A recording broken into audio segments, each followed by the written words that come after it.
ஹரே கிருஷ்ணா.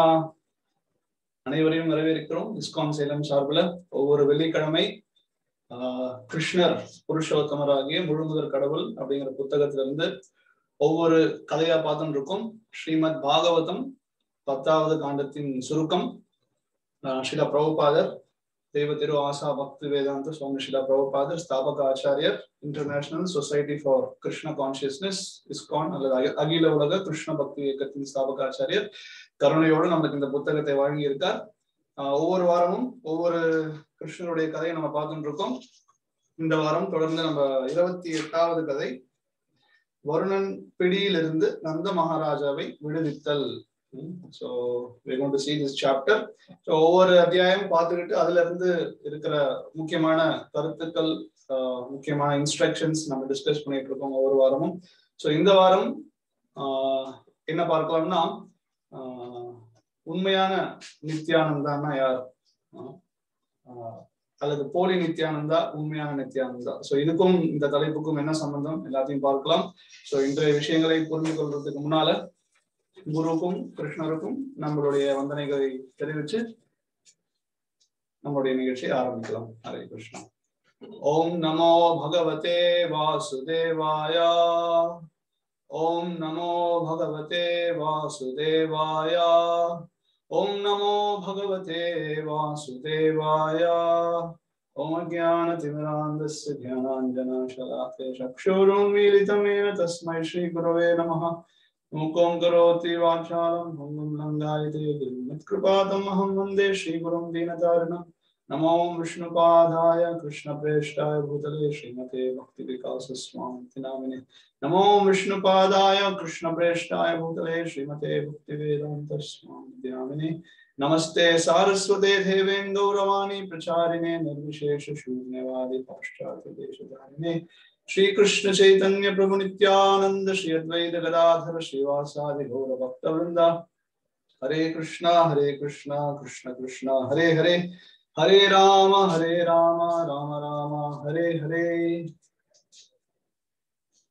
தமிழ்நாட்டுல கோர்ஸ் இந்த ஊர்ல ஒரு நித்யானந்தன் இருக்கான் அப்படின்னு சொல்லலாம். அயோக்கியன் ஏன் நம்ம பார்க்கலாம். ஆனா உண்மையான நித்யானந்தர் யார் அப்படிங்கறதையும் நம்ம பார்க்கலாம். ஸோ இந்த கதையை பார்த்துட்டு அதுக்கு அடுத்து அந்த தலைப்புக்குள்ள போகலாம். ஸோ போன 4 வாரமா கோவர்தன லீலை பார்த்தோம். கிருஷ்ணர் ரொம்ப அற்புதமான லீலையை செய்து காட்டினார். அந்த கோவர்தன லீலை முடிஞ்ச பிறகு நந்த மகாராஜர் ஏகாதசி உபவாசம் இருக்கார். ஏகாதசி நம்ம பக்தர்கள்லாம் இருக்கிறது வழக்கம். ஸோ அதே மாதிரி நந்த மகாராஜரும் ஏகாதசி உபவாசம் இருந்துகிட்டு அடுத்த நாள் பொதுவா துவாதசி அன்னைக்கு நம்ம பாராயணம் பண்ணுவோம் இல்லையா, அந்த குறிப்பிட்ட நேரத்துல தானியங்களை சாப்பிட்டு விரதத்தை முடிக்கிறது.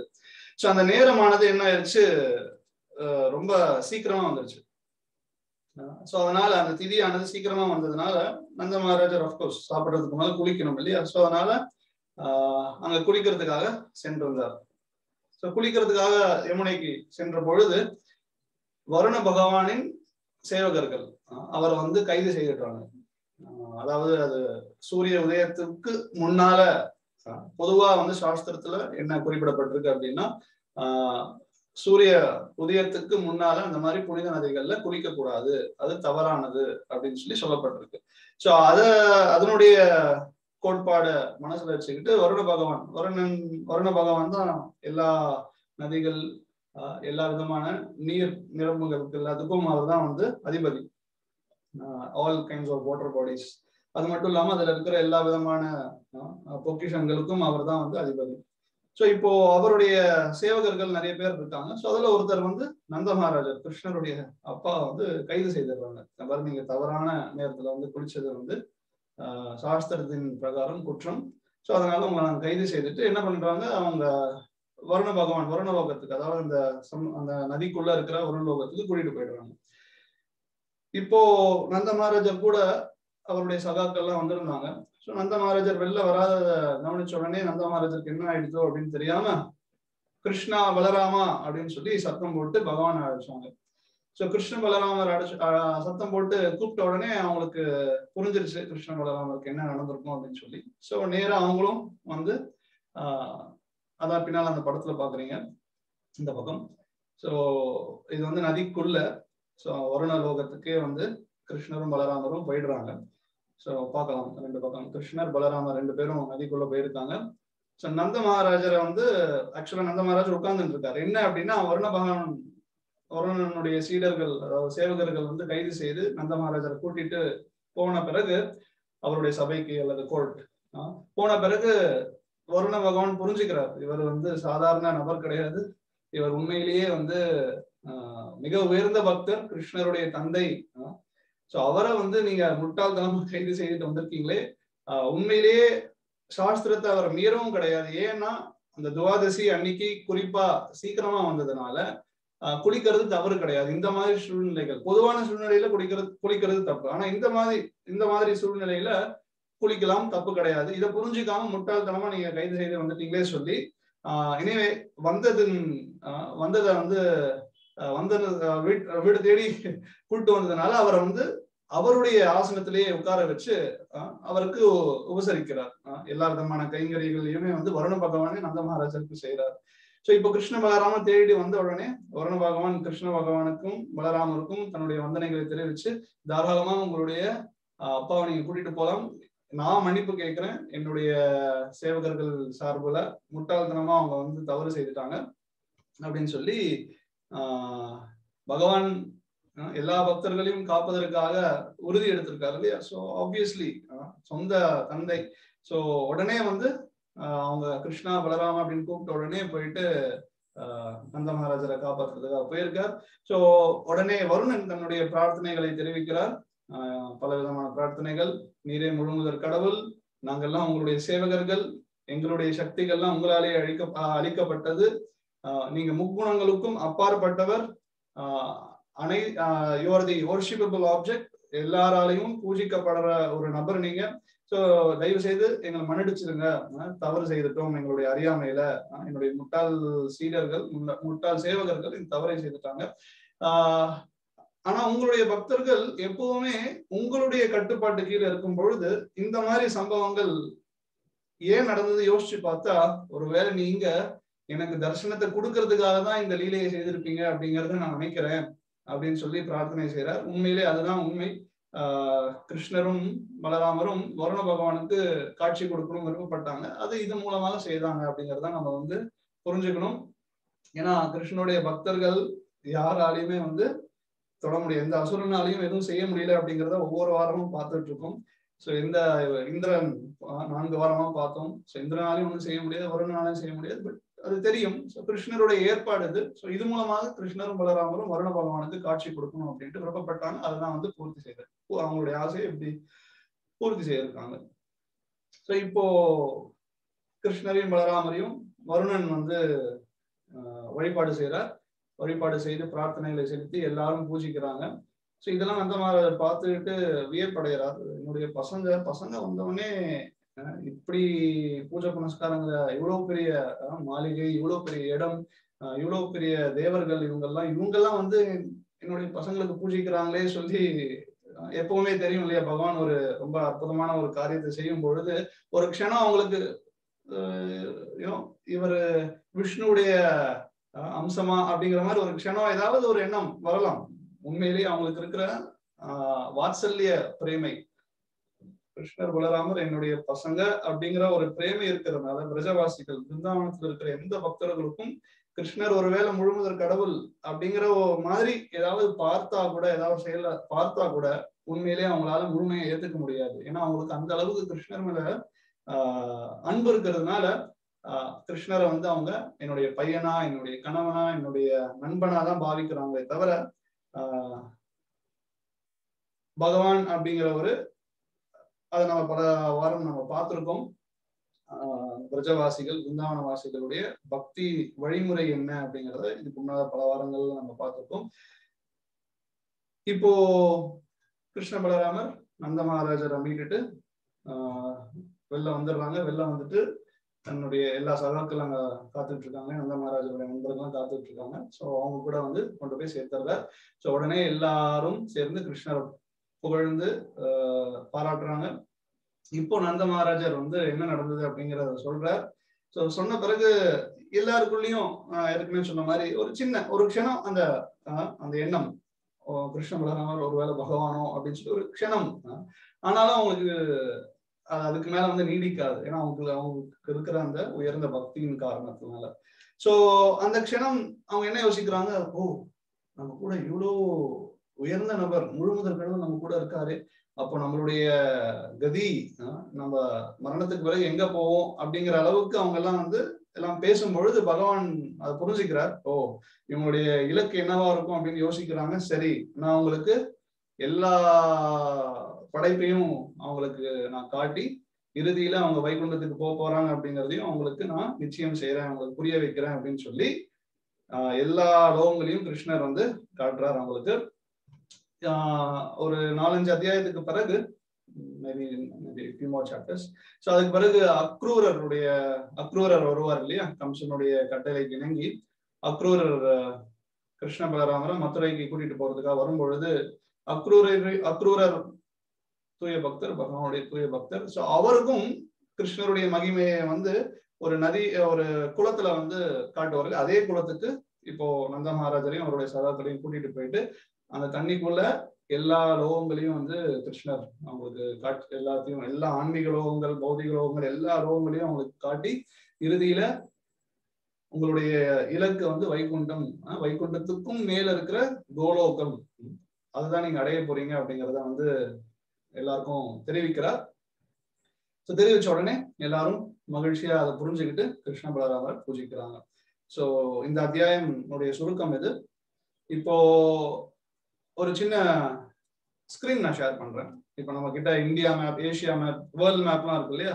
சோ இப்போ கிருஷ்ணருடைய படைப்பு, ஆன்மீக லோகங்கள், பௌதிக லோகங்கள், இது எல்லாத்தையுமே வந்து நம்ம இஸ்கான் சேலத்துல வந்து பாத்தீங்க அப்படின்னா ஒரு மேப், கோலோக சார்ட் அப்படின்னு சொல்லுவோம். அந்த மேப்பை வந்து நம்ம இஸ்கான் சேலமுடைய கோயில் தலைவர் அவங்க வந்து டிசைன் பண்ணியிருக்காங்க. எல்லா விதமான சாஸ்திரங்கள், புராணங்கள், இதிகாசங்கள், வேதங்கள், உபனிஷத்கள், பிரம்மசங்கீதா போன்ற எல்லா விதமான சாஸ்திரத்தின் கோட்பாடுகளை படிச்சு புரிஞ்சு அதுக்கேற்ற மாதிரி இந்த விஷயங்கள்லாம் வந்து வரையப்பட்டிருக்கு. ஏதோ வந்து யாரு என்ன டிசைன் வேணா போடலாம், கண்மூடித்தனமா யார் எதை வேணா வந்து மக்களுக்கு தெரிவிக்கலாம். ஸோ பட் சாஸ்திரம் தான் உண்மை அப்படிங்கிறத நம்ம பார்த்திருக்கோம். சாஸ்திரத்தின் அடிப்படையில இந்த உலகத்தின் படைப்புகள்லாம் என்ன, எப்படி படைக்கப்பட்டிருக்கு, எப்படி இயங்கிட்டு இருக்கு, ஆன்மீக உலகங்கள் எப்படி இருக்கு அப்படிங்கிற எல்லா விஷயங்களுமே வந்து சாஸ்திரத்துல கொடுக்கப்பட்டிருக்கு. அதன் அடிப்படையில வந்து பாத்தீங்க அப்படின்னா இந்த சார்ட் வந்து வரையப்பட்டிருக்கு. இப்ப நீங்க ஸ்கிரீன்ல பாக்குறீங்க இல்லையா. சோ இதுதான் கோலோக சார்ட் அப்படின்னு சொல்லிட்டு மேல இருக்கிற அந்த யந்திரங்கள் மாதிரி மேல இருக்கு இல்லையா, இது ஆன்மீக உலகங்கள். கீழே வந்து இந்த மாதிரி உருண்டையா இருக்கு இல்லையா. ஸோ இதெல்லாம் வந்து நம்மளுடைய பௌதிக உலகங்கள், material world and spiritual world. So of course இது பெரிய சப்ஜெக்ட் மேட்டர். நம்ம அக்ரூரருடைய அந்த லீலையை பார்க்கும் பொழுது சயின்டிஃபிக்கா வந்து நம்ம இதை ஒரு பேசிக் அண்டர்ஸ்டாண்டிங் நம்ம பார்க்கலாம். இன்னைக்கு ஒரு சுருக்கமா வந்து சில விஷயங்களை நான் சொல்றேன்.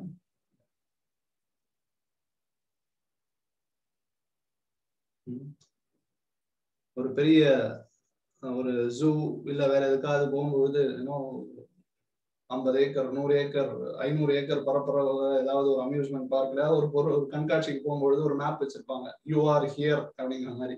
ஸோ நம்ம எங்க இருக்கோம் பார்க்கலாமா. ஸோ 7வது 7 லோகங்கள், 14 லோகங்கள் சொல்லுவோம், கேள்விப்பட்டிருக்கோங்களே இந்த பௌதிக உலகத்துக்குள்ள. ஸோ பூர்லோகம், the abode of human beings and other mortals அப்படின்ட்டு 7வது லோகம் இருக்கு இல்லையா. ஸோ இங்கதான் வந்து நம்ம வசிச்சுட்டு இருக்கோம். இதுக்கு மேல எல்லாம் வந்து சொர்க்கலோகங்கள், தேவர்கள், இந்த மாதிரி ரிஷிகள், முனிவர்கள், தபஸ்விகள், மகரலோகம், ஜனலோகம், தபலோகம், சத்தியலோகம், பிரம்மா, இந்த மாதிரி கீழே இருக்கிறதெல்லாம் பல நரகலோகங்களும் கீழே இருக்கு. பல விதமான அசுரர்கள் வசிக்கிற லோகங்களும் கீழே இருக்கு. ஸோ 14 லோகங்கள். இது ஒவ்வொரு பிரபஞ்சத்துக்குள்ளேயும் விஷ்ணுடைய நாபில இருந்து பிரம்மா தோன்றார். பிரம்மாவுக்கு கிருஷ்ணர் எப்படி படைக்கணும் அப்படிங்கிற அந்த விஷயங்களை வந்து போதிக்கிறார். பிரம்மா வந்து 2வது நிலை படைப்பாளரா இந்த 14 லோகங்களை படைக்கிறார். ஸோ இந்த மாதிரி பல பல பல கோடி பிரபஞ்சங்கள் இருக்கு. இது வெறும் ஒரு பிரபஞ்சம் தான், காரணத கஷாய் விஷ்ணு அப்படின்னு சொல்லி அவருடைய உடல்ல இருந்து பல பல அண்டங்கள் இந்த மாதிரி வெளியில வருது பாக்குறீங்க. ஒவ்வொரு அண்டமுமே பாத்தீங்க அப்படின்னா பலாயிரம் ஜீவராசிகள் வசிச்சுட்டு தான் இருக்காங்க. விஞ்ஞானத்தினால அதை புரிஞ்சுக்க முடியல, தெரிஞ்சுக்க முடியல. நம்ம சயின்டிபிக்கா நம்ம பார்க்கலாம். இந்த அக்ரூரருடைய சாப்டர் பார்க்கும் பொழுது science behind existence of different planets, இத்தனை கிரகங்கள் இருக்கிறதுக்கு பின்னால இருக்கிற அந்த தத்துவத்தை வந்து நம்ம புரிஞ்சுக்கிறதுக்கு அந்த அத்தியாயத்துல நம்ம பார்க்கலாம். ஸோ ரமாதேவி, துர்கா தேவி, சம்பு, சிவன், ஸோ இதெல்லாம் பத்தி நம்ம பார்த்துருக்கோம். சதாசிவலோகம், விரஜா நதி, இதெல்லாம் கடந்து பாத்தீங்க அப்படின்னா அஃப்கோர்ஸ் நீங்க கேட்கலாம் எங்க மார்ஸ், ஜூபிட்டர், சயின்ஸ் அதெல்லாம் எங்க அப்படின்னு கேட்கலாம். அஃப்கோர்ஸ் அதுக்கு வேற ஃபிகர் வேணும் உங்களுக்கு.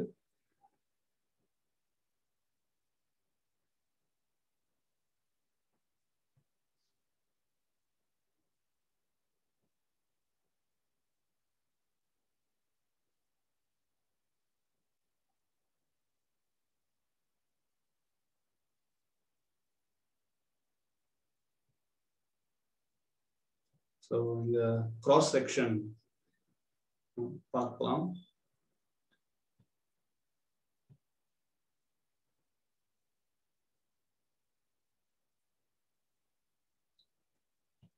எப்படி கூர்மா அனந்தசேஷன் எல்லா லோகங்களையும் தாங்கிட்டு இருக்கார். துருவலோகம், Rahu, Ketu, sun, moon, Venus, Mercury, Mars, Jupiter, Saturn, எப்படி எல்லா லோகங்கள் ஒண்ணுக்கு அடுத்து ஒண்ணு இருக்கு அப்படிங்கறத நம்ம இங்க பார்க்கலாம்.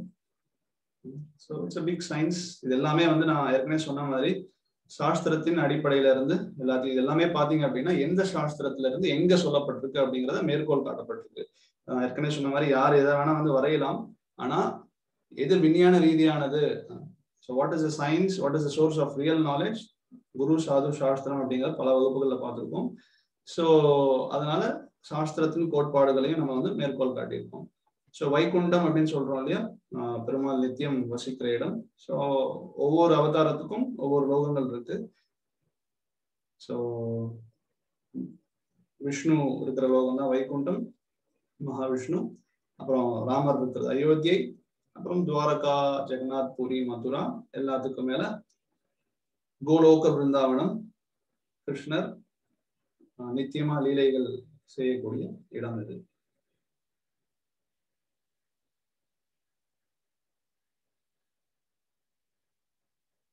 So different planetary systems. இப்போ இங்க இந்த வேர்ல்ட் மேப்.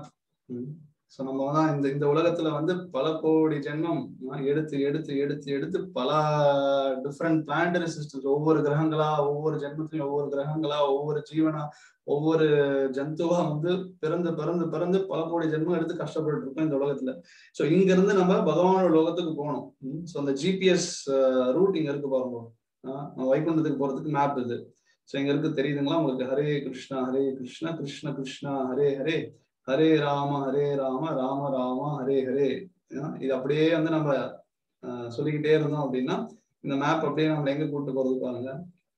ஸோ அப்படியே நம்ம வந்து கிருஷ்ணருடைய இடத்துக்கு நம்ம இதுதான் வந்து ஜிபிஎஸ் ரூட் நம்மளுக்கு. ஸோ ஆனா இப்போ இன்னைக்கு ராக்கெட்லாம் வந்து லான்ச் பண்ணும்போது சயின்ஸ் தெரிஞ்சவங்களுக்கு தெரியும், ஏற்கனவே இப்போ வந்து ஃபியூவல் காஸ்ட்லாம் ரொம்ப அதிகமா இருக்கு. டீசல், பெட்ரோல் எல்லாம் ரொம்ப மோசமா ஏறி போய் கிடக்கு. ஸோ இப்போ ஒரு ராக்கெட்லாம் வந்து நம்ம சேட்டலைட் நம்மளுடைய எர்த்லி ஸ்பேஸுக்கு நம்ம அனுப்பணும் அப்படின்னா எந்த அளவுக்கு ஃபியூவல் தேவைப்படும் அப்படின்னா நம்ம இமேஜின் பண்ணி கூட பார்க்க முடியாது. ஸோ அந்த அளவுக்கு வந்து செலவு பண்ணி அதை வந்து நம்ம லான்ச் பண்ணணும். ஸோ இங்க இருந்து அங்கே போகணும்னா எவ்வளோ ஃபோர்ஸ் வேணும். ஸோ இப்போ அந்த ஃபோர்ஸ் நம்ம வைகுண்டத்துக்கு போகணும்னா எவ்வளவு ஃபோர்ஸ் தேவை, எவ்வளவு பெட்ரோல் தேவை யோசிச்சு பாருங்க. ஸோ எவ்வளவு செலவு பண்ணணும். ஸோ இது அதை யார் நம்மளுக்கு உதவி செய்வா? இத்தனை லோகங்களையும் கடந்து நம்ம வைகுண்டத்துக்கு போயிட்டு பகவான் அடையணும் அப்படின்னா சாதாரண விஷயமாக கொடுக்கப்பட்டிருக்கு. யாரால அப்படின்னா ஸ்ரீ சைத்தன்ய மகாபிரபுடைய கருணையால ரொம்ப எளிமையான வழிமுறை கொடுக்கப்பட்டிருக்கு கடவுளை வந்து அடையறதுக்காக. தியாயத்தோ விஷ்ணு திரேதாயோஜதோ மகை துவாபரே பரிச்சரியாயம் கலோ தத் ஹரி கீர்த்தனம் ஒவ்வொரு யுகத்துக்கும் ஒவ்வொரு வழிமுறை கடவுள் அடையறதுக்கு. சத்தியுகம், திரேதாயுகம், துவாபர யுகம், கலியுகம். கலியுகத்துல வெறும் பரிணாம சங்கீர்த்தனத்தின் மூலமாகவே கடவுள்கிட்ட அடைய முடியும் அப்படிங்கிறத பல வகுப்புகள்ல பார்த்திருக்கோம். சோ இப்ப இங்க இருந்து நம்ம அவ்வளவு தூரம் போகணும் அப்படின்னா எல்லா விதமான பௌதிக ஆசைகளையும் விடணும் அப்படிங்கறத பார்த்திருக்கோம். எல்லா விதமான பௌதிக ஆசைகளை விட்டுட்டு நம்ம கிருஷ்ணனுடைய லோகத்துக்கு போகணும் அப்படின்னா இந்த ஹரே கிருஷ்ண மந்திரத்தை, பக்தியை தீவிரமா எடுத்துக்கணும். இது பேசுறதுக்கு எளிமை, ஆனா ரொம்ப சிரமமா இருக்கு, ரொம்ப கஷ்டமா இருக்கு. ஏகப்பட்ட பௌதிக ஆசைகள் நம்மள பந்தப்படுத்தி நம்மள இந்த சம்சார கடல்ல தள்ளி இதுலயே நம்ம பல கோடி ஜென்மமா வாழ்ந்துட்டு இருக்கோம். சோ கிருஷ்ணர் எப்படி அவங்களுடைய அப்பாவை அந்த நதிக்குள்ள போயிட்டு மீட்டு மேல கூட்டு வந்தாரோ, சைத்தன்ய மகாபிரபுவும் நம்மளுக்காக அவதரிச்சு நம்ம சம்சார சாகரம் அப்படிங்கிற இந்த கடல்ல திணறிக்கிட்டு இருக்கோம், கஷ்டப்பட்டு இருக்கோம். சோ நம்மளையும் மீட்டிக்கிட்டு அவருடைய லோகத்துக்கு கூட்டு போறதுக்காக அவதரிச்சிருக்கார். சோ இங்க அனந்தசேஷர் யார் அப்படின்னா பலராமர் நமக்கு தெரியும். சோ அனந்தசேஷர் கீழே இருக்காரு இல்லையா? சோ கீழே இருந்து அவரு நம்மள மேல கூட்டிட்டு போறதுக்காக பல ரூபத்துல அவர் அவதரிச்சிருக்கார். சோ இங்கதான் நம்ம பலராமர்னா யார், நித்யானந்தர் அப்படின்னா யார் அப்படிங்கிறத நம்ம பார்க்க போறோம்.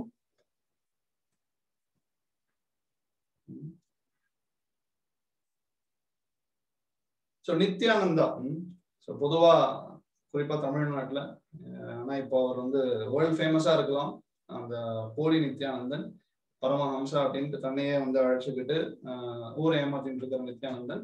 சோ ஆனா உண்மையிலேயே நித்யானந்தா அப்படிங்கிற அந்த வார்த்தைக்கு என்ன அர்த்தம்? நித்யா ஆனந்தம்.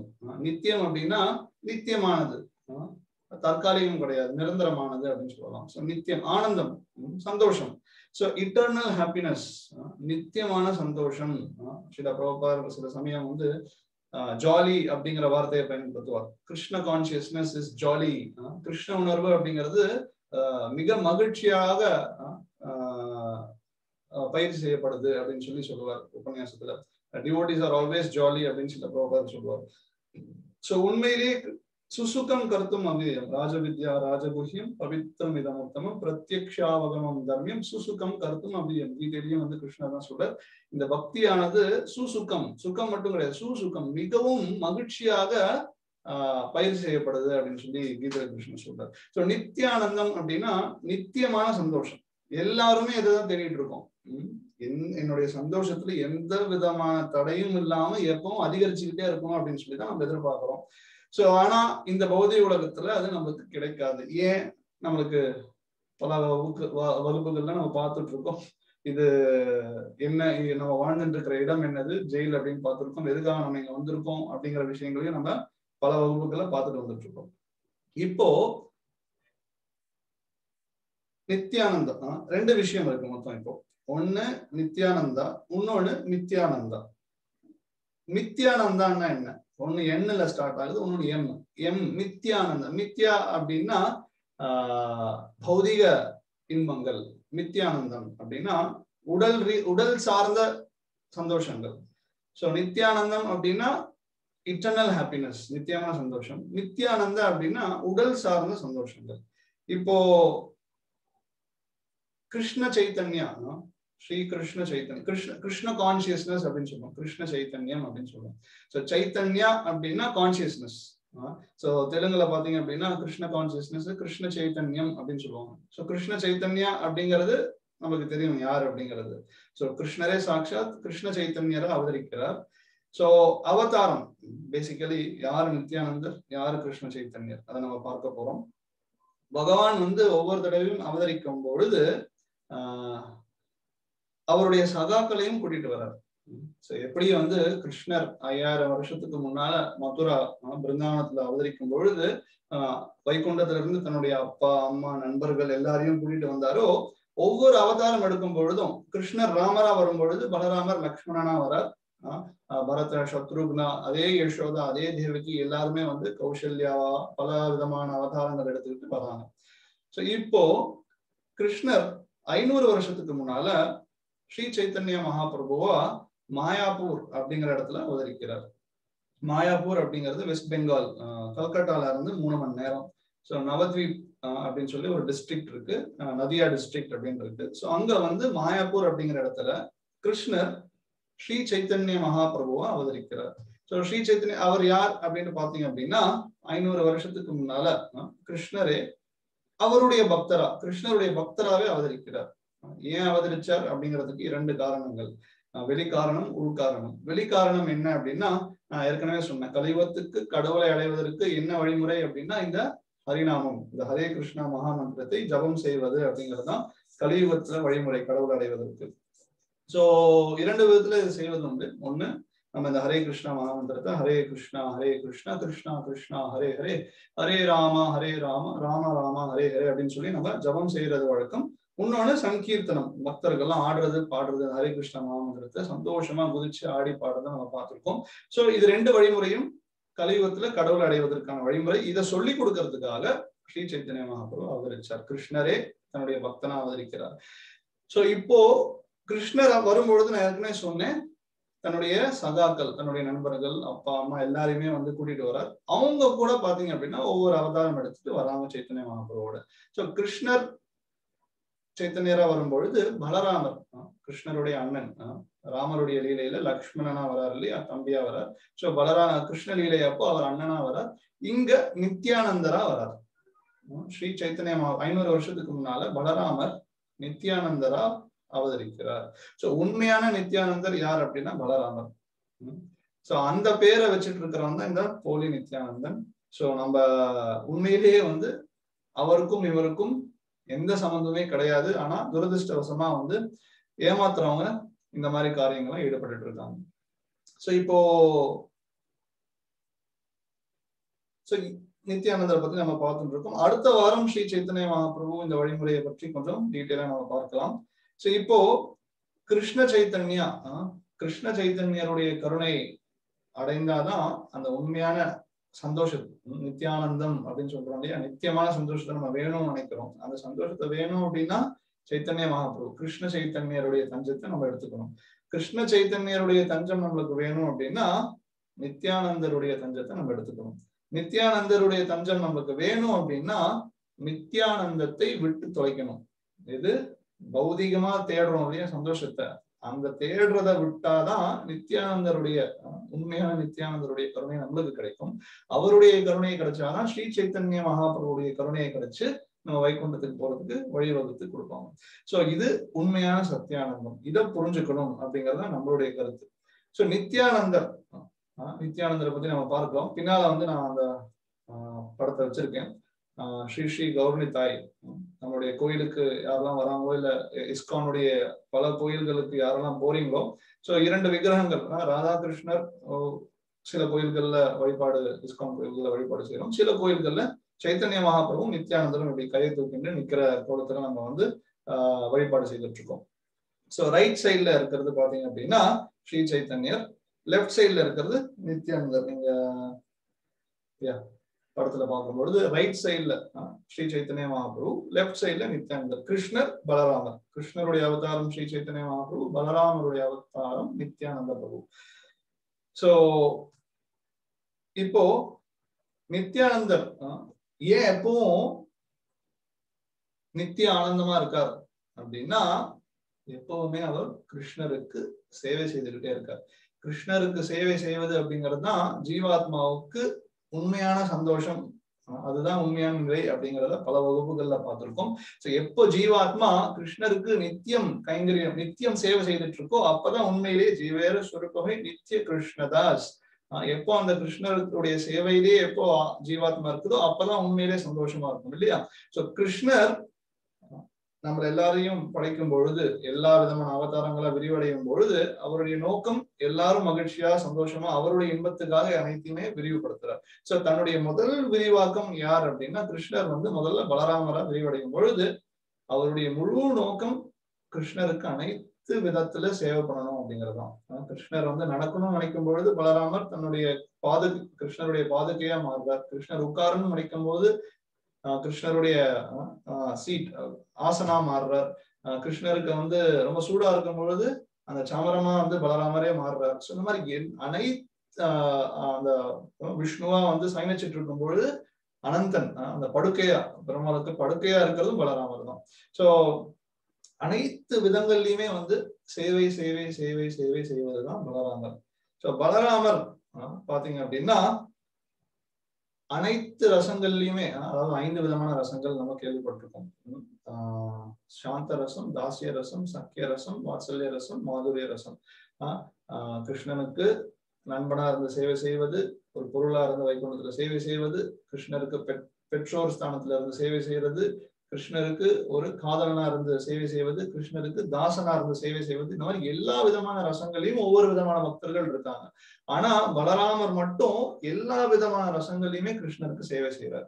சோ அப்படிங்கிற நிலையில அதே பலராமர் நித்யானந்தரா வரும் பொழுது அனைத்து விதத்திலயுமே வந்து சைத்தன்ய மகாபிரபு கிருஷ்ணருக்கு சேவை செய்து எப்படி எல்லாரும் சந்தோஷமா இருக்கணும் அப்படிங்கறத அவரே நம்மளுக்கு வழிகாட்டியிருக்கார்.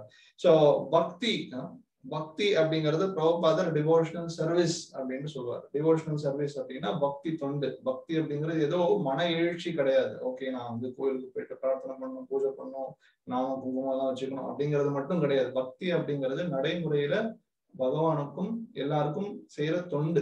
அனைவரையுமே வந்து கிருஷ்ணருடைய தஞ்சத்துக்கு கூட்டிட்டு வருவதற்கு நம்ம செய்வ எல்லா விதமான காரியங்களும் பக்தி சேவை. சோ அந்த பக்தியை அன்போட செய்தால் மட்டும்தான் நம்ம வந்து நித்தியம் சந்தோஷமாக இருக்க முடியும்.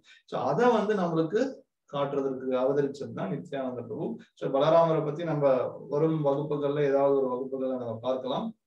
சோ இப்போ நித்யானந்தருடைய கருணை என்ன நான் ஏற்கனவே சொன்னேன், அந்த கோலோக சார்ட், அந்த மேப் காட்டினேன். சோ இங்க இருந்து சூரியன் சந்திரன் இங்க போறதுக்கே வந்து நம்ம இன்னும் கஷ்டப்பட்டு இருக்கோம். அதுலயும் பல ஏமாற்று விஷயங்கள்லாம் இருக்கு. நிலவுக்கு போனது அப்படிங்கிறதே வந்து பெரிய கேள்விக்குறிதான் அப்படிங்கிறது நமக்கு தெரியும். சோ சில பிரபுபாதர் பல தடவை வந்து அது எப்படி நாடகத்தை வந்து அவங்க ஏற்றினாங்க அப்படிங்கிறத வந்து தன்னுடைய புஸ்தகங்களையும் தன்னுடைய உபன்யாசங்களையும் தெரிவிச்சிருக்கார். அதை பத்தி நம்ம இன்னைக்கு பார்க்கல. நம்ம வரும் வகுப்புகள்ல என்னைக்காச்சும் ஒரு தடவை பார்க்கலாம். இப்போ சொன்ன இத்தனை உலகங்கள், பௌதிக உலகங்களை வந்து தாண்டி நம்ம வந்து வைகுண்டத்துக்கு போனோம் அப்படின்னா எவ்வளவு ஃபியூவல் தேவை, எவ்வளவு பெட்ரோல் தேவை, எவ்வளவு வேகமா போகணும். நடுவுல வந்து இந்த இன்டர்நேஷனல் ஸ்பேஸ் ஸ்டேஷன்ஸ் எல்லாம் கிடையாது ரெஸ்ட் எடுத்துக்கிட்டு போறதுக்குலாம். ஸோ அவ்வளோ வேகமா போகணும், அவ்வளோ ஃபியூவல் வேணும் அப்படின்னா பக்தியை அவ்வளவு தீவிரமா நம்ம பயிற்சி பண்ணணும். எல்லா விதமான பௌதிக ஆசைகளையும் விடணும். ஸோ இதெல்லாம் நினைக்கும் பொழுது சில சமயம் நம்மளுக்கே கஷ்டமா இருக்கலாம். எப்படி நம்மளால வந்து அவ்வளோ ஒரு உத்தம பக்தரா, உயர்ந்த பக்தரா வர முடியும்? ஏகப்பட்ட பௌதிக ஆசைகள் இருக்கு.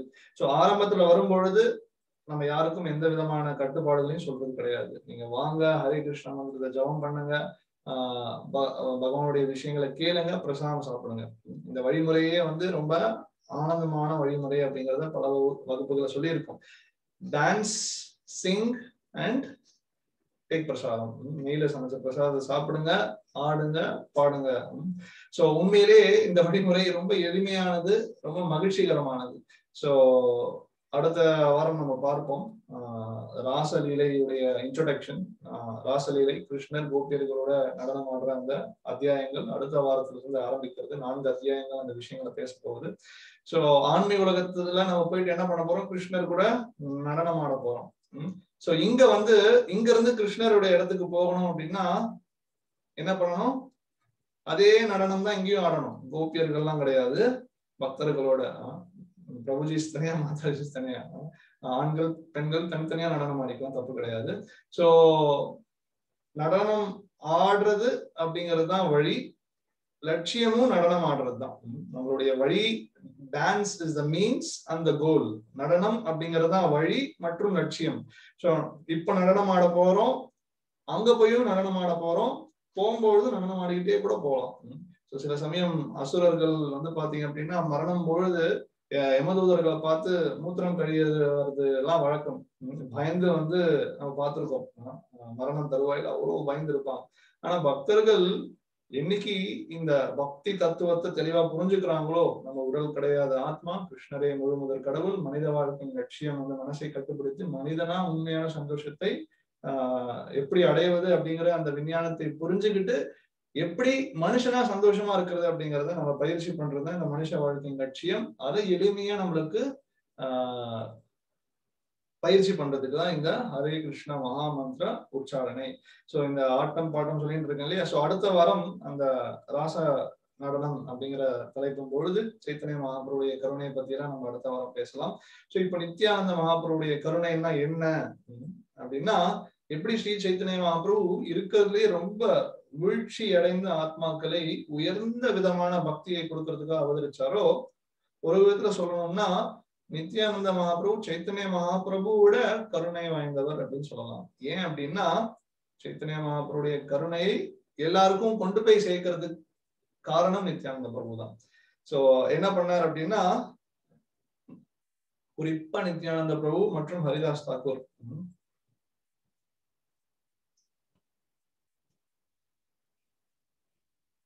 ஹரே கிருஷ்ணா ஹரே கிருஷ்ணா ஹரே கிருஷ்ணா. சோ குறிப்பா நித்யானந்த மகாபிரபு இந்த கிருஷ்ண பக்தியை அனைவருக்கும் ரொம்ப எளிமையா எடுத்துட்டு போய் சேர்த்தார். அவருடைய சேவையே என்ன அப்படின்னா, ஒவ்வொரு வீடா போய் தன்னுடைய வாயில புல்லை வைத்து கொண்டு ஒவ்வொரு நபரா ஒவ்வொரு வீட்லயும் ஒவ்வொரு நபர்கிட்ட போயிட்டு மன்றாடி கெஞ்சி அவங்க கிட்ட ஒவ்வொருத்தர்கிட்டயுமே நீங்க ஹரே கிருஷ்ணா மகாமந்திரத்தை ஜபம் பண்ணுங்க, கௌரங்கருடைய நாமத்தை சொல்லுங்க, மனித வாழ்க்கையை வீணடிக்காதீங்க, உண்மையான சந்தோஷத்தை அடையுங்க அப்படின்னு சொல்லி ஒவ்வொரு வீடா போயிட்டு ஸ்ரீ நித்யானந்த பிரபு எல்லாரையுமே கிருஷ்ண பக்திக்கு கூட்டிட்டு வந்திருக்காரு. சோ அத்தகைய உயர்ந்த பக்தர் தான் நித்யானந்தர். சோ அவரை பத்தி தான் நம்ம இப்ப பார்த்துட்டு இருக்கோம். சோ இந்த லவ் ஆஃப் காட்ஹெட், பகவானின் இந்த பக்தி அப்படிங்கறத எல்லாருக்குமே அது பாத்தீங்க அப்படின்னா, சைத்தன்ய மகாபிரபு லீலைகள், ஸ்ரீ சைத்தன்ய சரிதாமிருதம் இந்த புஸ்தகம் ஸ்ரீல பிரபுபாதர் வழங்கியிருக்கார். எப்படி பகவத்கீதை பாகவதம் நம்ம படிச்சுட்டு இருக்கோமோ, அதே மாதிரி ஸ்ரீ சைத்தன்ய சரிதாமிருதம் அப்படின்னு சொல்லி சைத்தன்ய மகாபிரபுடைய எல்லா லீலைகள், அவருடைய குணங்கள், அவருடைய செயல்பாடுகள்லாம் இதுல விளக்கப்பட்டிருக்கு. இந்த மாதிரி 9 புஸ்தகங்கள். ஸோ ரொம்ப தமிழ்ல 2 வருஷத்துக்கு முன்னால இது மொழிபெயர்க்கப்பட்டிருக்கு. பிரபுபாதர் 50 வருஷத்துக்கு முன்னால அது ஆங்கிலத்துல கொடுத்து போயிருக்கார். சோ அது இப்போ சமீப காலத்துல தமிழ்ல மொழிபெயர்க்கப்பட்டு இந்த விஷயங்கள்லாம் கொடுக்கப்பட்டிருக்கு. ரொம்ப அற்புதமான விஷயங்கள், ரொம்ப ஆழமான விஷயங்கள், நிறைய பக்தியினுடைய ஆழமான தத்துவங்களை அதை படிக்கிறது மூலமாக நம்ம தெரிஞ்சுக்கலாம். சோ இப்போ நித்யானந்த மகாபிரபு என்ன பண்ணார் அப்படின்னா, இந்த ஃப்ளட், பகவானுடைய பிரேமை அப்படிங்கிற இந்த வெள்ளம், சோ வெள்ளம் வரும் பொழுது பாத்தீங்க அப்படின்னா, சின்னவன் பெரியவன் எந்த விதமான பாகுபாட்டு கிடையாது. பணக்காரன், ஏழை, பிராமணன், சூத்திரன், வெள்ளம் வந்ததுன்னா எல்லாரும் முழுக வேண்டியதுதான். சோ இவங்களுடைய குறிக்கோளே என்ன அப்படின்னா, யாருக்கு தகுதி இருக்கு தகுதி இல்லை இதெல்லாம் பாகுபடுத்தவே கூடாது. நம்ம எல்லாருக்குமே இந்த உயர்ந்த பக்தி வழிமுறையை கொடுக்கணும் அப்படிங்கறதான் ஸ்ரீ சைத்தன்ய மகாபிரபு நித்யானந்த பிரபுவின் குறிக்கோள். குறிப்பா நித்யானந்த பிரபுவின் குறிக்கோள். இவர் உயர்ந்த குலம், இவர் தாழ்ந்த குலம், இவர் வெளிநாட்டுக்காரர், இவர் உள்நாட்டுக்காரர், இவர் கீழ் ஜாதி, எந்த விதமான பாகுபாட்டு இல்லை.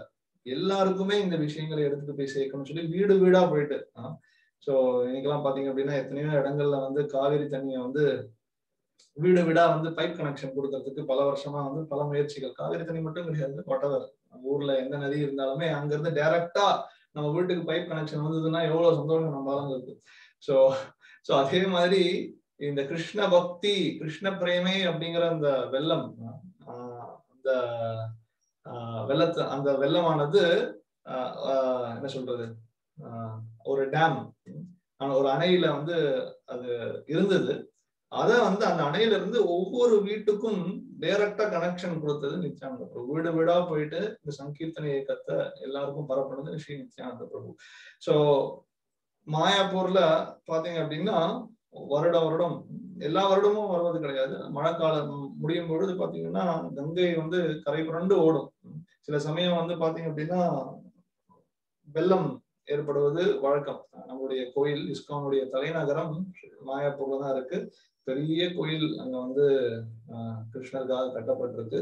சோ கல்கட்டால இருந்து 3 மணி நேரம், யாருக்கெல்லாம் நேரம் இருக்கோ கல்கட்டா போனீங்க அப்படின்னா இதுக்காகவே கண்டிப்பா போயிட்டு ஸ்ரீ சைத்தன்ய மகாபிரபுடைய பிறந்த இடம், அந்த இடத்துல இஸ்கானுடைய தலைநகர கோயில் அங்கதான் இருக்கு. ஸோ எல்லாரும் கண்டிப்பா போயிட்டு அங்க தரிசனம் எடுக்கணும் அப்படிங்கிறது எங்களுடைய வேண்டுகோள்.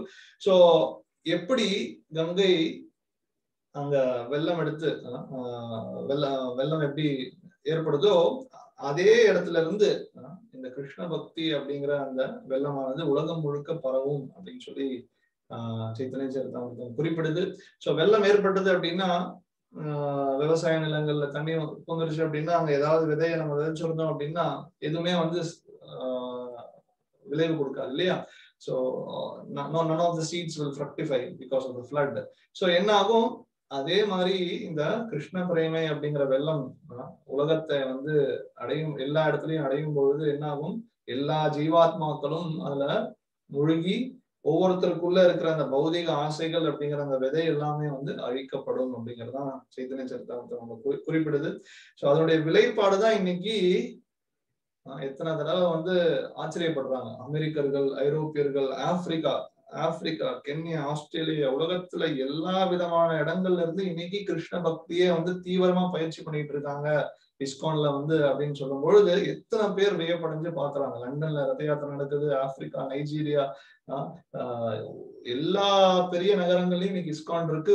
பல கோடி வெளிநாட்டு மக்கள், மற்ற மதத்தை சார்ந்த மக்கள் எல்லாருமே இன்னைக்கு கிருஷ்ண பக்தியையும் பகவத்கீதையும் தீவிரமா பயிற்சி பண்ணிட்டு இருக்காங்க அப்படின்னா சில பிரபுபாதர், அப்கோர்ஸ் சில பிரபுபாதருடைய கருணை. சில பிரபுபாதர் யார் அப்படின்னா நித்யானந்த மகாபிரபு, நித்யானந்தருடைய கருணை அவதாரம், கருணையை வந்து எல்லாருக்கும் போய் கொடுத்தாரு சில பிரபுபாதர். ஸ்ரீ சைத்தன்ய மகாபிரபுக்கும் நித்யானந்த மகாபிரபுக்கும் தான் இந்த பெருமை போய் சேரும் அப்படிங்கிறதுல எந்த விதமான ஐயமும் கிடையாது, சந்தேகமும் கிடையாது. சோ அவங்களுடைய கருணையை சில பிரபுபாதர் எல்லாருக்கும் போய் சேர்த்தார் அப்படிங்கிறதுதான் உண்மை. சோ இந்த அன்பு, இந்த கிருஷ்ண பக்தி, கிருஷ்ண பிரேமை அப்படிங்கிற வெள்ளம் மொத்த உலகமே வந்து இன்னைக்கு பரவிட்டு இருக்கு அப்படிங்கிற நிலையில நீங்க கேட்கலாம், அப்படியும் எல்லாருமே கிருஷ்ண பக்தி எடுத்துக்கலீங்களே அப்படின்னு நீங்க கேட்கலாம். சோ சில சமயம் வெள்ளம் வரும்பொழுது இந்த ஸ்விம்மிங் எல்லாம் கொஞ்சம் தெரிஞ்சுக்கிட்டான்னு வச்சுக்கோங்களேன், மேலேயே நீச்சல் அடிச்சுட்டு இருப்பாங்க பாத்தீங்களா, இல்ல எதையாச்சும் புடிச்சுக்கிட்டு முழுகாம தன்னை காப்பாத்திப்பாங்க.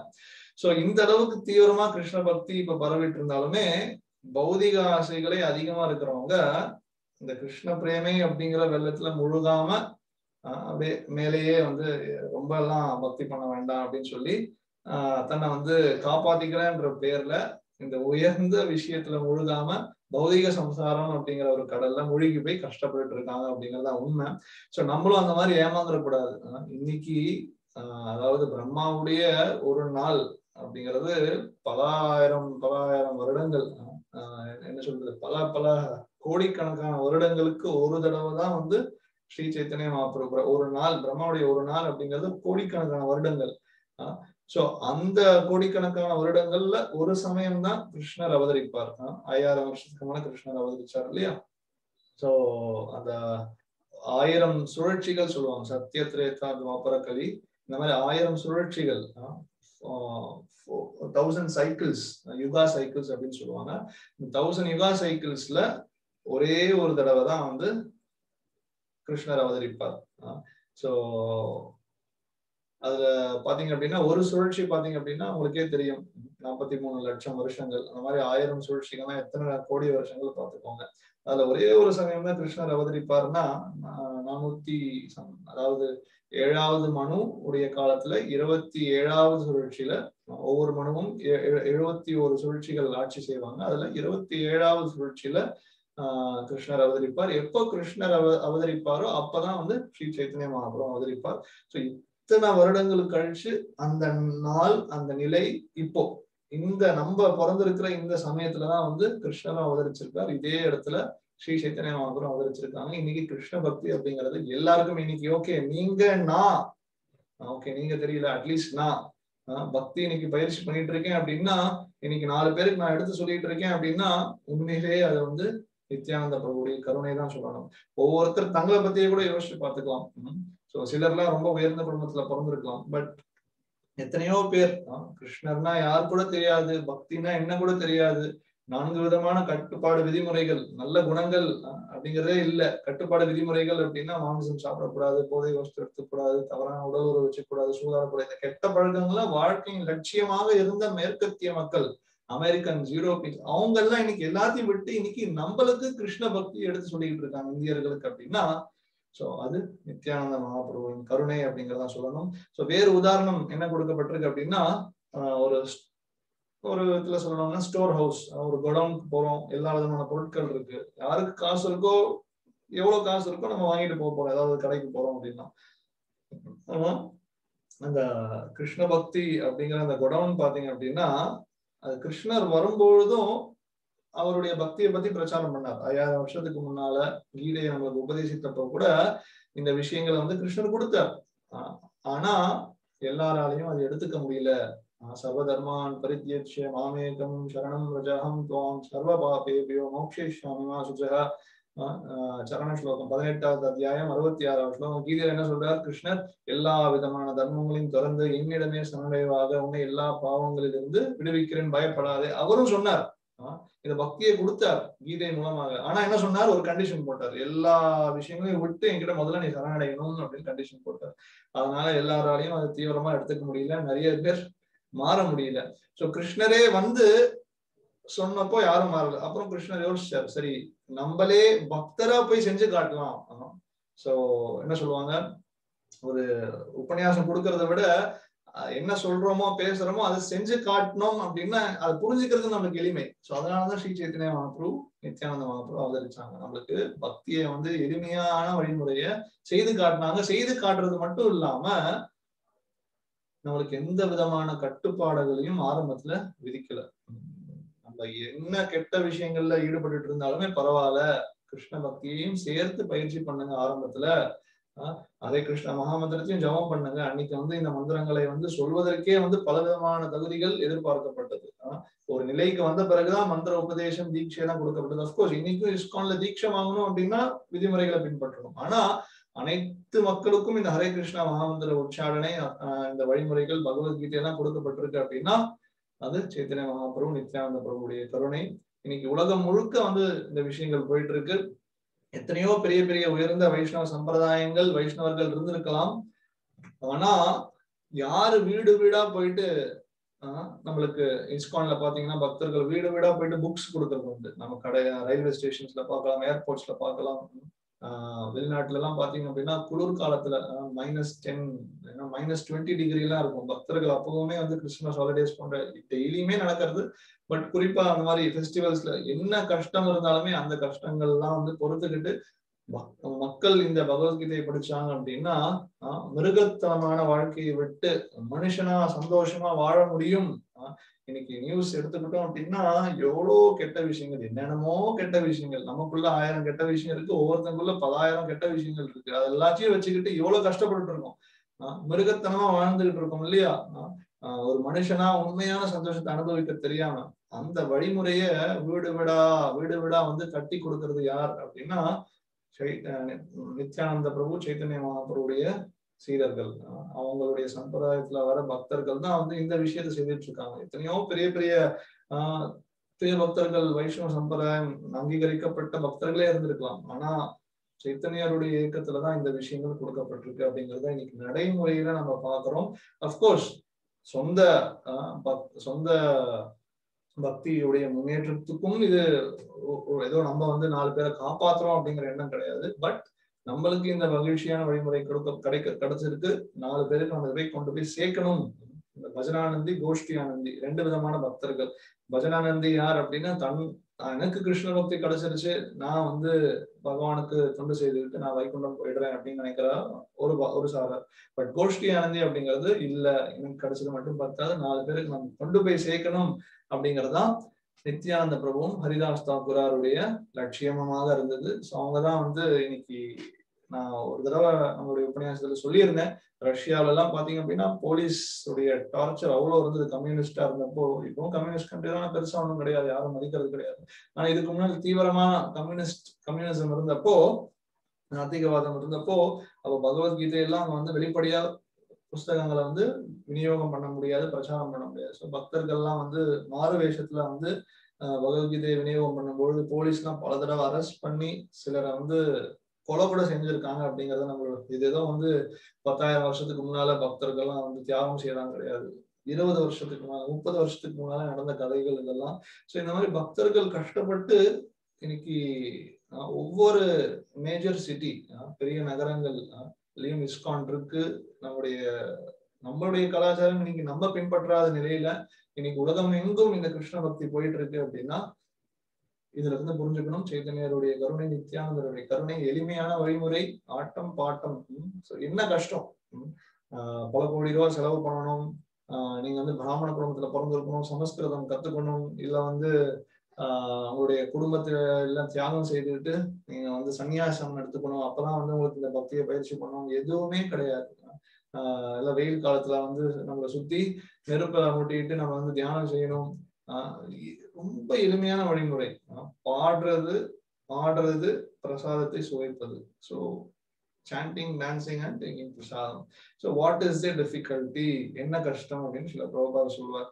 ஸோ நித்யானந்தருடைய பல லீலைகள்ல முக்கியமான ஒரு லீலை சுருக்கமா சொல்லி நம்ம இன்றைய உபன்யாசத்தை முடிச்சுக்கலாம். ஜகாய் மதாய் 2, அதாவது 500 வருஷத்துக்கு முன்னால சைத்தன்யர், நித்யானந்தர் தங்களுடைய லீலைகளை வந்து செய்துட்டு இருந்தப்போ ஜகாய் மதாய் சொல்லி 2 பிராமணர்கள்.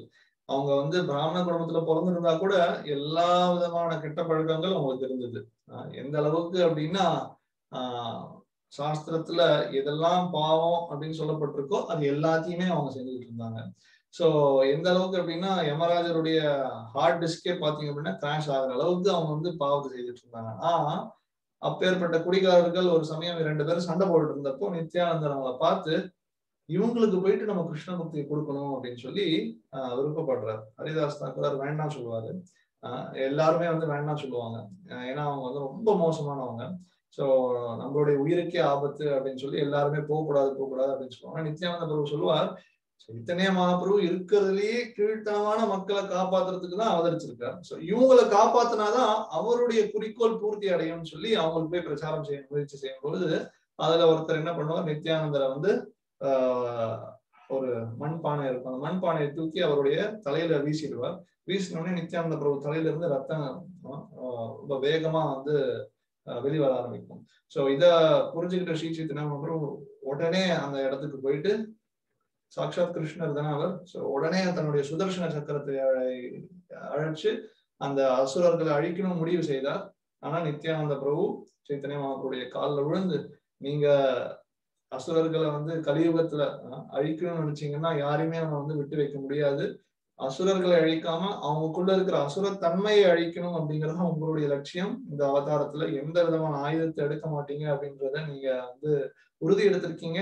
தயவு செய்து அவங்க மன்னிச்சு உங்களுடைய கருணையை கொடுங்க அப்படின்னு சொல்லி நித்யானந்த பிரபு சைத்தன்ய மகாபிரபுடைய காலில் விழுந்து கேட்கும் பொழுது அப்ப அவங்களுக்குமே வந்து கிருஷ்ண பக்தி கொடுக்கப்பட்டு ரொம்ப உயர் நிலையை பக்தனாக அவங்க அடைஞ்சிடுறாங்க. சோ சில பிரபுபாதர் சொல்லுவார், அன்னைக்கு நித்யானந்த பிரபு ஒரு ஜகாய் மதாயை வந்து காப்பாத்தினார். ஆனா இன்னைக்கு இஸ்கான் மூலமாக இன்னைக்குமே வந்து இன்னும் நடந்துட்டு தான் இருக்கும்.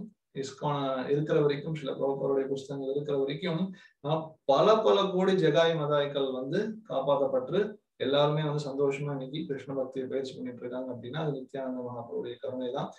எப்படி இவ்வளவு தூய பக்தி பண்றது கவலைப்படுறீங்களா? சொல்றதெல்லாம் கரெக்டா இருக்கு, பட் நானும் ஜபம் பண்றேன் ஆனா ஆசைகள் போக மாட்டேங்குது அப்படி இப்படின்னு கஷ்டப்பட்டீங்கன்னா கவலைப்பட வேண்டாம்.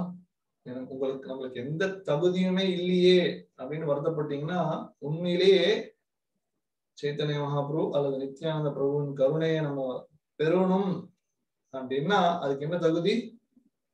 எந்த விதமான தகுதி இல்லாம இருக்கிறது தான் தகுதி. சோ இஃப் யூ ஃபீல் உங்களுக்கு வருத்தமா இருக்கு, எனக்கு கஷ்டமா இருக்கு, எனக்கு எந்த விதமான நல்ல குணங்கள் இல்ல, கெட்ட குணங்கள் தான் அதிகமா இருக்கு, கஷ்டப்படுறீங்களா? That is the qualification. So Chaitanya மகாபிரபுடைய தஞ்சத்தையும் நித்யானந்த பிரபுடைய தஞ்சத்தையும் எடுத்துக்கிட்டீங்க அப்படின்னா it's possible. Come and dance, வந்து ஆடுங்க, பாடுங்க, ஹரே கிருஷ்ணாங்கிறத ஜபம் பண்ணுங்க, பகவத்கீதை கேளுங்க. இந்த பக்தியை அபராதம் செய்யாம தீவிரமா எடுத்துக்கிட்டோம் அப்படின்னா அப்போ நம்ம பக்தியில முன்னேறுவதற்கு ரொம்ப உகந்த வழிமுறையா இருக்கும். சோ ஆனா சைத்தன்ய மகாபிரபு என்ன கண்டிச்சாரு அப்படின்னா, ஜகாய் மதாய்க்கு யாருமே இவங்களுடைய பேக்ரவுண்ட், அவங்க இதுக்கு முன்னால இந்த தப்பு செஞ்சாங்க, அந்த தப்பு செஞ்சாங்க, இவங்க இந்த பாவிகள் அந்த பாவிகள், யாரும் எதையுமே சொல்லக்கூடாது அப்படின்னு சொல்லி எல்லாருக்கும் கண்டிப்பா. பட் அதே சமயம் ஜெகாய் மாதாவுக்கும் என்ன கட்டளை கொடுப்பாருன்னா, இதுவரைக்கும் செய்தது எல்லாத்தையுமே வந்து மன்னிக்கப்பட்டது, ஆனால் இனிமே எந்த தவறும் செய்யாம இருக்கணும் அப்படின்னு சொல்லுவார். சோ அதுதானே சார் கஷ்டம் அப்படின்றீங்களா? இல்ல, அதுதான் இந்த பக்தி சங்கம், அந்த வழிமுறை எல்லாம் அதுக்காக தான் கொடுக்கப்பட்டிருக்கு. ஒவ்வொரு உபன்யாசத்தையும் ஒவ்வொரு பிரபுபாருடைய புஸ்தகத்தையும் கொடுத்த சாதன வழிமுறையை தீவிரமா எடுத்துக்கோங்க. இதை விட எளிமையான வழிமுறை எதுவுமே கிடையாது. சோ இதை விட எளிமையான வழிமுறை வேணும் அப்படின்னா அந்த போலி நித்யானந்தன் இருக்காங்க இல்லையா? சோ அவன் ஊரை ஏமாத்துறதுக்காக தான் வந்து பல விதமான சூழ்ச்சிகளை செஞ்சுக்கிட்டு இருக்கான். ரொம்ப தந்திரமா வந்து ப்ரோபர் சொல்லுவார், வேர்ட் ஜக்லரி, வார்த்தை ஜாலங்கள். இந்த மாதிரி அசுரர்கள்லாம் பாத்தீங்க அப்படின்னா தங்களுடைய வார்த்தை ஜாலங்கள் மூலமாகவும் ஏமாற்றுத்தனமான செயல்கள் மூலமாகவும் அப்பாவிகளையும் அறியாமல் இருக்கிறவங்களையும் ஏமாத்திட்டு இருக்காங்க. சோ துரதிருஷ்டவசமா அந்த போலி நித்யானந்தனுடைய தஞ்சம் எடுத்துக்கிட்டோம் அப்படின்னா எந்த பிரயோஜனமும் இருக்காது. சோ ஏமாறணும்னு நினைக்கிறவங்க எல்லாம் அங்க போயிட்டு இருக்காங்க. சோ நம்ம எதுக்கு அங்க போகணும்? சோ அப்கோர்ஸ் யார் முழுமுதற் கடவுள் அப்படின்னு சொல்லி 2 அதிகாரத்துக்கு மேல பேசினப்போ கடவுள் அப்படிங்கிறவருக்கு என்ன தகுதிகள், யாரு கடவுளாக இருக்க முடியும் அப்படிங்கிறதுலாம் ரொம்ப ஆழமா டிஸ்கஸ் பண்ணோம். சோ அது வந்து நம்ம இப்ப பேச போறது கிடையாது. சாஸ்திரத்திலேயே வந்து எல்லா விதமான பிரமாணங்களும் இருக்கு. ஒரு அவதாரம் அப்படின்னா அதுக்கு என்ன குணங்கள், பகவான் அவருக்கு என்ன குணங்கள், பக்தன் அப்படின்னா அவருக்கு என்ன குணங்கள், எல்லாத்தையுமே சாஸ்திரத்தில் கொடுக்கப்பட்டிருக்கு. பகவான் எப்ப வரப்போறார் அப்படிங்கிறதையும் சாஸ்திரத்துல தெளிவாக கொடுக்கப்பட்டிருக்கு. எந்த யுகத்துல எந்த இடத்துல யாருக்கு அம்மா அப்பாவை பிறக்க போறோம். உதாரணத்துக்கு இப்ப கல்கி அவதாரம் எடுத்துக்கோங்க. கல்கி அவதாரம் அப்படின்னா கலியுகத்தினுடைய கடைசியில தான் கல்கி அவதாரம் வரப்போறது அப்படிங்கிறத சாஸ்திரத்துல பாகவதத்திலையும் சரி மற்ற சாஸ்திரத்திலையும் பவிஷ்ய புராணத்திலையும் கொடுக்கப்பட்டிருக்கு. கலியுகம் மொத்தம் பாத்தீங்க அப்படின்னா 4,32,000 வருஷம் கலியுகத்தினுடைய டியூரேஷன். அது 5,000 வருஷம் தான் முடிஞ்சிருக்கு. மொத்தம் 4,27,000 வருஷம் இருக்கு இன்னும். அதனுடைய இறுதியில தான் கல்கி அவதாரம் வரும் அப்படின்னு சாஸ்திரத்துல தெளிவா சொல்லப்பட்டிருக்கு. அது எந்த இடத்துல யார் அம்மா அப்பா எல்லாமே கொடுக்கப்பட்டிருக்கு. அப்பேற்பட்ட நிலையில இன்னைக்கு 10 பேர் நான் தான் கல்கி அப்படின்னு சொல்லி சண்டை போட்டுக்கிட்டு 2 பேர் ஜெயில இருக்காங்க. அந்த மாதிரி ரொம்ப கொடுமையான விஷயம். எனிவே சோ நம்ம இந்த விஷயங்கள்லாம் வந்து ஏன் பேசுறோம் அப்படின்னா பல தடவை அதையும் நான் போன உபன்யாசத்துல சொல்லியிருக்கேன். நம்ம வந்து உண்மையான விஷயத்த மக்களுக்கு எடுத்துட்டு போய் கொடுக்கணும் அப்படின்னு நினைக்கும் பொழுது எது போலி எது உண்மை சொல்லிதான் ஆகணும். அப்பதான் வந்து அதை மக்களால தெளிவா புரிஞ்சுக்க முடியும். இவ்வளவு நடந்துமே மக்களால நிறைய விஷயங்கள் புரிஞ்சுக்காத பட்சத்துல நம்ம தவறு சொல்லாம இருந்தோம் அப்படின்னா மக்களால புரிஞ்சுக்க முடியாது. இதே அந்த நித்யானந்தனுடைய போலி நித்யானந்தனுடைய வீடியோ ரிலீஸ் ஆகுறதுக்கு மேல பல வருஷத்துக்கு நான் சொல்றேன், நம்ம தெரிஞ்ச ஒரு பெரிய நன்கொடையாளர் இருக்காரு. ஸோ அவருக்கு நாங்க சொல்லியிருக்கோம் இந்த மாதிரி சாஸ்திரத்துல ஒரு அவதாரம்னா யார், ஒரு குருன்னா அவருக்கு என்ன தகுதிகள் வேணும், சோ இது எல்லாத்தையுமே வந்து சாஸ்திரத்துல தெளிவா கொடுக்கப்பட்டிருக்கு அப்படிங்கறதெல்லாம் அவர் சொல்லும் பொழுது அவர் நினைச்சுப்பார், நீங்க ஏன், அவர் வந்து நித்யானந்தருடைய ஃபாலோவரா இருந்திருந்தார், போலி நித்யானந்தருடைய ஃபாலோவரா இருந்திருந்தார். சோ அவர் வந்து ரொம்ப வருத்தப்பட்டார், நீங்க வந்து இப்படி தப்பா பேசுறீங்க, மத்தவங்க கிட்ட இருக்கிற தப்பா பேசக்கூடாது, நல்லதான் பார்க்கணும், அவருடைய அப்படி இப்படிலாம் வந்து சொன்னாரு. பட் ஏன்னா அந்த வீடியோலாம் ரிலீஸ் ஆன பிறகு அப்புறம் எங்க கிட்ட வந்து ரொம்ப நன்றி சொல்லியிருந்தார்.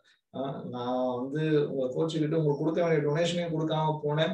பட் ஆனா நீங்க அன்னைக்கு என்னுடைய நலனை கருதி உண்மையை சொன்னீங்க. ஆனா இன்னைக்கு எனக்கு புரியுது, நான் அவனை ஃபாலோ பண்ணிட்டு இருந்ததுனால எவ்வளவு கஷ்டப்பட்டேன் அப்படிங்கிறது இன்னைக்குதான் எனக்கு உணர்றேன்.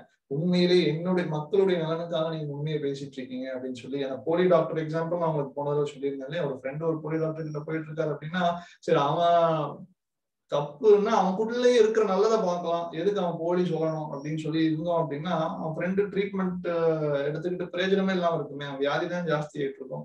ஸோ அப்போ அவனை ஏமாத்துவோம் நம்ம.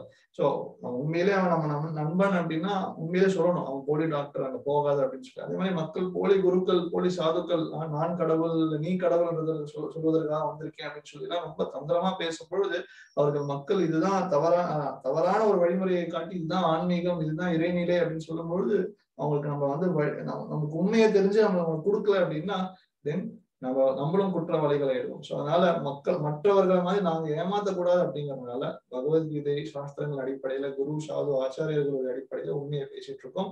ஸோ சிலர் சொல்லுவாங்க அவங்களுடைய பர்சனல் லைஃப்ங்க நல்லது இருக்கு அதை கேட்டு போக வேண்டியதுன்னு. பட் யூனோ மேபி இன்னைக்கு வந்து குரு அப்படிங்கிற ஒரு அந்த எழுத்துக்கே வந்து பாத்தீங்கன்னா சரியான அர்த்தம் புரியாதனால மக்கள் இப்படி பேசலாம். இன்னைக்கு maths teacher, English teacher smoke பண்ணிட்டு வந்து சொல்லிக் கொடுக்கலாம். என்னங்க நல்லா சொல்லிக் கொடுக்குறாரு, ஸ்மோக் பண்றது அவர் பர்சனல் லைஃப் தானே அப்படின்னு சொல்லிட்டு போலாமே தவிர ஆன்மீகத்துல அப்படி கிடையாது. உண்மையான குரு அப்படிங்கிற யார் அப்படின்னா உள்ள வெளியில ரெண்டுத்துக்கும் வித்தியாசம் இருக்கக்கூடாது. அவர் என்ன பேசுறாரோ முதல்ல அவர் அதை ஃபாலோ பண்ணாதான் அது ஆச்சாரியர். அவர்கிட்ட இருந்து கேட்டாதான் நம்ம மாற முடியுமே தவிர அவர் சொல்றது நல்லா இருக்கு, நல்லா ரசிக்கிற மாதிரி இருக்கு அப்படின்னு சொல்லிட்டு கேட்கிறோம். அதுல எந்த ஒரு ஆன்மீக முன்னேற்றமும் நம்மளுக்கு வரப்போறது கிடையாது. அதை நம்ம வந்து நடைமுறையில் நம்ம பார்க்கலாம். அவர் பின்பற்றுறேன் அப்படின்னு சொல்லிட்டு பின்பற்றும் பொழுது எத்தனை பேர் எத்தனை விதமான கெட்ட விஷயங்களை உணர்ந்து உண்மையான சித்தாந்தத்தை புரிஞ்சுக்கிட்டு ஆத்ம நிலையில வாழ்ந்துட்டு இருக்காங்க அப்படிங்கிறத நம்ம பார்க்கணும். ஸோ இந்த மாதிரி எத்தனையோ போலி குருக்களுடைய வீடியோ எல்லாம் எங்ககிட்ட இருக்கு, வேணும்னா தனியாக உங்களுக்கு நான் ரிலீஸ் பண்றேன். ஸோ என்ன கன்க்ளூஷன்? ஸோ உண்மையிலேயே நித்தியானந்தம், உண்மையான நித்தியானந்தம் வேணும்னு நினைச்சீங்க அப்படின்னா உண்மையான நித்தியானந்தருடைய கருணையை வந்து பெறுங்க. அவருடைய கருணையை பெறணும் அப்படின்னா கிருஷ்ணருக்கு எப்பவுமே 24 மணி நேரமும் அவருடைய சேவையில் ஈடுபட்டுக்கிட்டே இருக்கணும். ஹரே கிருஷ்ணா மந்திரத்தை உச்சாரணம் செய்துக்கிட்டு இதை மற்றவர்களுக்கு கொடுப்பதற்காக ஏதாவது ஒரு முயற்சி செய்யணும். நம்ம பஸ்ல போறோம், ட்ரெயின்ல போறோம், நண்பன் இருக்கான், ஃப்ரெண்ட் இருக்கான், பப்ளிக்ல பஸ் ஸ்டாண்ட்ல இருக்கும், 4 பிரபுபாதருடைய புக்ஸை வச்சுக்கிட்டு அவங்களுக்கு நம்ம கொடுக்கணும். நமக்கு தெரிஞ்ச நண்பர்கள் கிட்ட இந்த விஷயங்களை பகிர்ந்துக்கணும். சில பிரபுபாதருடைய புக்ஸ், சில பிரபுபாதருடைய உபன்யாசங்கள், இந்த மாதிரி பேசிக் டாபிக்ஸ்ல இருக்கிற லெக்சர்ஸ் எல்லாம் ஷேர் பண்ணுங்க, சொல்லிக் கொடுங்க. அவங்களையும் கோயிலுக்கு கூட்டிட்டு வாங்க, அவங்களுடைய நலனுக்காக பிரசாதத்தை கொடுங்க. இந்த மாதிரி எத்தனையோ வழிமுறைகள் கொடுக்கப்பட்டிருக்கு. ஸோ ராமா அப்படின்னா source of all pleasure, reservoir of pleasure, அனைத்து இன்பத்திற்கும் இருப்பிடம் அப்படிங்கிறது தான் ராமா அப்படிங்கிற வார்த்தைக்கு அர்த்தம். நித்யானந்த ராமா அப்படின்னு அழைக்கிறது வழக்கம். ஸோ பலராமர், நித்யானந்த ராமர், அவருடைய கருணை நம்ம பெறுவதற்காக நம்ம பிரார்த்தனை செய்யணும். அதனால ஒவ்வொரு தடவை இந்த ஹரே கிருஷ்ணா மகாமந்திரம் நம்ம ஜபம் செய்வதற்கு முன்னால பஞ்சதத்துவ மந்திரத்தை வந்து சொல்வது வழக்கம். அந்த ஹரே கிருஷ்ணா மந்திரம் நம்ம 108 தடவை இந்த ஜபமாலையில நம்ம செய்வோம் இல்லையா? ஹரே கிருஷ்ணா கிருஷ்ணா கிருஷ்ணா ஹரே ஹரே, ஹரே ராம ராம ராம ஹரே ஹரே. இந்த ஜபம் செய்வதற்கு முன்னால சைத்தன்ய மகாபிரபுவுக்கும் நித்யானந்த பிரபுவுக்கும் மற்றும் அவருடைய சகாக்கள் மொத்தம் 5 பேர், ஸ்ரீ சைத்தன்ய மகாபிரபு, நித்யானந்த பிரபு, அத்வைத ஆச்சாரியா, கதாதர், ஸ்ரீவாஸ். ஸோ அத்வைத ஆச்சாரியா சாக்ஷாத் சிவன் மற்றும் விஷ்ணுவுடைய அவதாரம், கதாதர் ஸ்ரீமதி ராதே அவங்களுடைய அவதாரம், ஸ்ரீவாஸ் நாரதருடைய அவதாரம். இந்த மாதிரி பகவானுடைய எல்லா சகாக்களும் பலவிதமான அவதாரங்கள் எடுத்து இந்த சைத்தன்ய மகாபிரபுவோட சேர்ந்து அற்புதமான லீலைகளை நிகழ்த்தியிருக்காங்க. ஸோ ஸ்ரீ கிருஷ்ண சைத்தன்ய பிரபு நித்யானந்த ஸ்ரீ அத்வைத கதாதர ஸ்ரீவாசாதி கௌர பக்த விருந்தா, இதுதான் அந்த பஞ்சதத்துவ மந்திரம். இந்த பஞ்சதத்துவ மந்திரத்தை ஒரு தடவை உச்சாரணம், ஒரு தடவை ஜபம் செய்து அதுக்கு பிறகு இந்த ஹரே கிருஷ்ணா மகாமந்திரத்தை நம்ம ஜபம் செய்யலாம். ஸோ ஹரே கிருஷ்ணா, மிக்க நன்றி. அடுத்த வாரம் ராசலீலை அத்தியாயங்கள் ஆரம்பிக்கிறது. ஸோ நித்யானந்தருடைய கருணை இல்லை அப்படின்னா நம்மளால இந்த விஷயங்களை புரிந்து கொள்ளவே முடியாது. யாருக்காவது கேள்விகள் கருத்துக்கள் இருந்தா நீங்க சாட்ல கொஸ்டின்ஸ் கேட்கலாம், அல்லது உங்களுடைய கையை உயர்த்தினீங்க அப்படின்னா ஆடியோலையும் நீங்க கொஸ்டின்ஸ் கேட்கலாம். ஹரே கிருஷ்ணா கிருஷ்ணா கிருஷ்ணா ஹரே ஹரே, ஹரே ராம ராம ராம ஹரே ஹரே.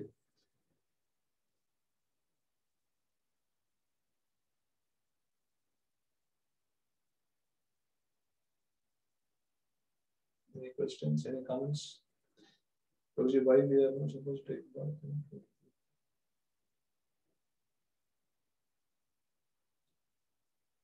ஏதாவது கேள்விகள் கருத்துக்கள்?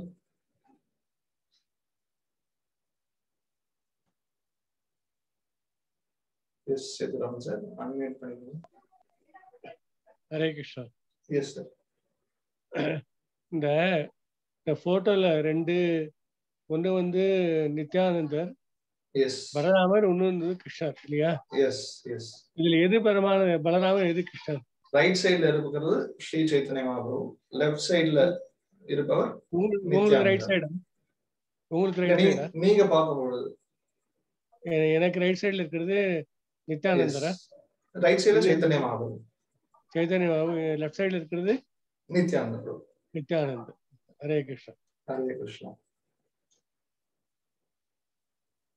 ஸோ ஸ்ரீ கௌரநிதாய் அப்படின்னு நம்ம அழைப்போம். கௌரங்கா அப்படிங்கிறது, கௌரா அப்படின்னா தங்க நிறம். ஸோ சைத்தன்யர் தங்க நிறத்துல அவதரிச்சதுனால அவருக்கு கௌரா அப்படிங்கிற பேர் இருக்கு. ஸோ கௌரா அப்படின்னா சைத்தன்ய மகாபிரபு, நித்யானந்தர் நித்தாய் அப்படின்னு அழைக்கிறது வழக்கம். ஸோ கௌர் நித்தாய் அப்படின்னு சொல்லுவோம். ஸோ இப்போ இஸ்கான் போனீங்க அப்படின்னா 2 பேர் பார்க்கும் பொழுது உங்களுக்கு தெரியும் யார் இவங்க அப்படிங்கிறது.